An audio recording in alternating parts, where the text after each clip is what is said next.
Hai, hello, salam sejahtera Malaysia. Selamat datang ke channel Fels Lifestyle. Terima kasih kerana terus setia dan terus bersama di dalam channel ini.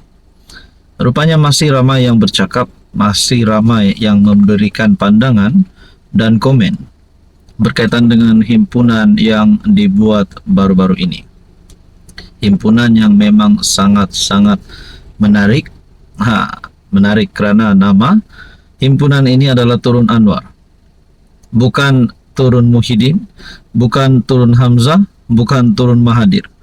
Ada yang kata mereka ini tak perlu diturunkan sebab mereka pun tak akan naik. Wah. Jadi saudara-saudara, adakah Anwar turun? Adakah Anwar letak jawatan? Adakah parlimen bubar? Adakah PM baharu angkat sumpah? Jawapannya adalah tidak. Tapi apa yang dilakukan Anwar Ibrahim sebagai Perdana Menteri? Setelah himpunan Turun Anwar dilaksanakan oleh pembangkang, oleh Perikatan Nasional, rupanya ini yang dilakukan oleh Anwar Ibrahim kepada pembangkang. Anwar menjawab ataupun Anwar beritahu memberi cabaran kepada Hamzah. Memberi cabaran kepada Hamzah Zainuddin untuk bawa usul undi tidak percaya di parlimen. Jadi ini satu gerakan, satu respon padu daripada PMX untuk pembangkang Perikatan Nasional. Tapi sebelum itu saya nak perkenalkan kepada anda produk terapi imun, produk untuk meningkatkan, menyeimbangkan dan mendidik sistem imun badan sehingga mampu melawan pelbagai jenis penyakit. Produk ini adalah untuk menjaga sistem imun badan supaya banyak penyakit dapat dicegah, banyak penyakit dapat dilawan. Contohnya penyakit GERD, gastrik, kolesterol, darah tinggi, kencing manis, diabetes, penyakit melibatkan hati, jantung, paru-paru, bahagian perut, usus, penyakit luar dan macam-macam lagi. So, sekiranya anda memerlukan produk ini dan mempunyai pertanyaan lanjut, anda boleh menghubungi saya di nombor yang tertera. Anwar cabar Hamzah bawa usul undi tak percaya di parlimen. PM mencabar seterunya Ketua Pembangkang Hamzah Zainuddin untuk membawa usul tidak percaya terhadapnya. Menurut Anwar, sudah 3 tahun dia menunggu usul tersebut dibawa di parlimen. Kita terbuka, ini proses yang betul. Nak bawa usul tidak percaya, sila bawa. Dia, Hamzah, kata nak bawa usul. Dah 3 tahun dah, katanya seperti dipetik bernama. Anwar mengulas kenyataan Hamzah semasa himpunan Turun Anwar di KL yang membayangkan pembangkang sedang menimbang untuk membawa usul itu dalam masa terdekat. Tak apa, tunggulah, kita akan lakukan nanti. Takkan kita nak sebut bila akan hantar usul berkenaan, katanya seperti dipetik berita harian.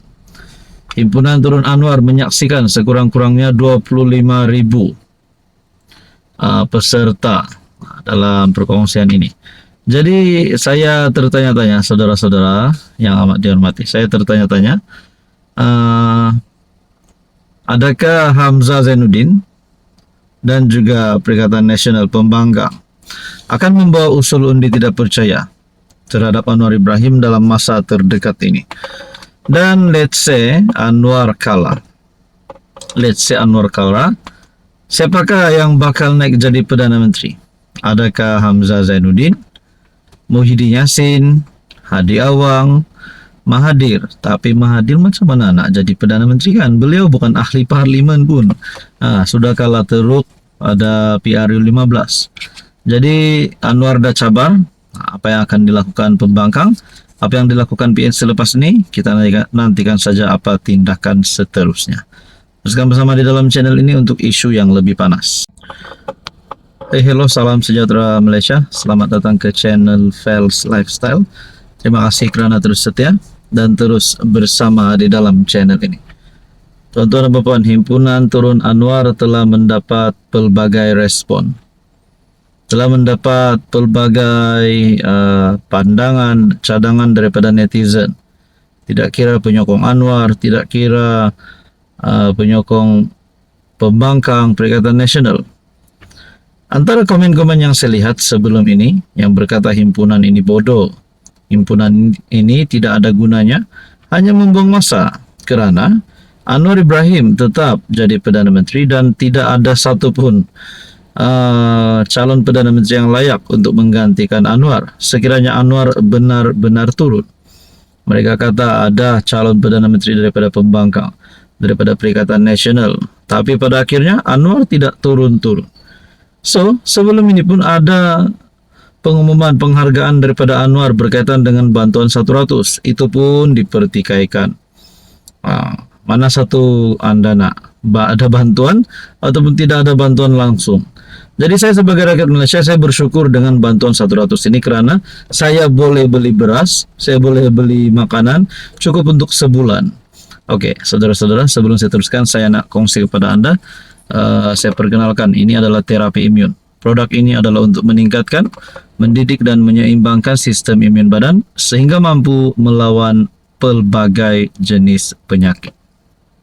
Mampu melawan pelbagai jenis penyakit, 3 serangkai, kolesterol darah tinggi, kencing manis, diabetes, penyakit melibatkan hati, jantung, paru-paru, buah pinggang, melibatkan usus, perut, luka-luka di luar, penyakit lelaki, penyakit wanita, dan semua jenis penyakit. Sekiranya anda ingin bertanya lebih lanjut dan berminat tentang produk ini, anda boleh menghubungi saya di nombor yang tertera dan jangan risau, produk ini selamat.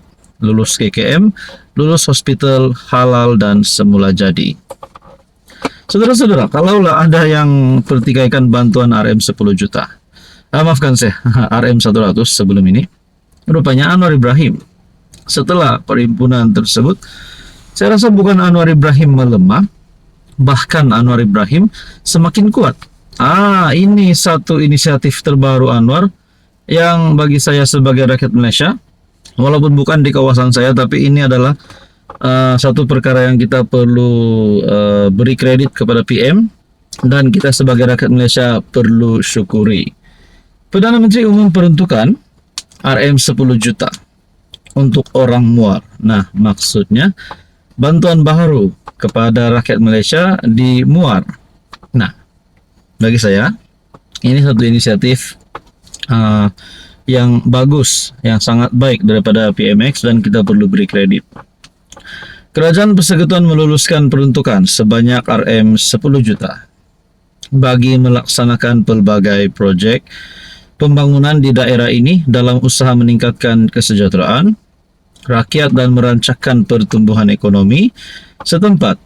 Perdana Menteri Datuk Seri Anwar Ibrahim berkata, peruntukan itu akan disalurkan segera supaya manfaatnya dapat dinikmati oleh penduduk Muar dalam masa terdekat. Kita mahu rakyat di Muar menikmati pembangunan yang seimbang. Justeru peruntukan RM 10 juta ini akan dimanfaatkan sebaiknya melalui pelbagai projek pembangunan yang telah dikenal pasti. Katanya ketika berucap pada Majlis Peluncuran Bulan Kebangsaan dan Kibar Jalur Gemilang 2025. Nah, ini satu kebaikan untuk rakyat Malaysia di Muar dan mungkinkah ini boleh membuat Syed Saddiq sokong kerajaan perpaduan. Nah, tuan-tuan, apa komen anda?